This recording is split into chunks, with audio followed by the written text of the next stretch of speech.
Welcome. If you want to make sure you never miss updates from new accounts on X, formerly known as Twitter, after the latest update, you're in the right place. Today, I'll walk you through the exact steps to enable notifications from new accounts on X using your PC. Let's get started. First, open your browser and head over to X. Log in to your account as usual. Once you're on your main feed, look to the left-hand side of the screen for the menu. Find the More icon. This typically looks like 3 dots in a circle and click on it. This will open a list of extra options. Next, select Settings and Privacy from the menu. This is where you can control all your account preferences and privacy settings.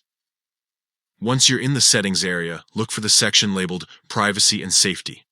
Click on it to expand more options. Now, find and click on Mute and Block.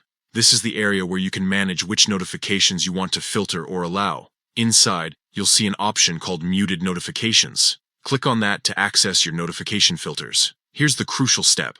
Look for the checkbox labeled with a new account. If this box is checked, it means notifications from new accounts are currently muted, so you won't receive alerts from them. To enable notifications, simply uncheck this box. This change will allow notifications from new accounts to appear in your feed, keeping you connected with the latest voices and updates. That's it. You've now successfully enabled notifications from new accounts on X. This small adjustment can make a big difference if you want to discover fresh content and broaden your network. Remember, you can always return to these settings to fine-tune your notification preferences as your needs change. Thanks for tuning in. For more helpful tips on navigating X and staying connected, don't forget to check out our other guides. Stay updated and enjoy your experience on X.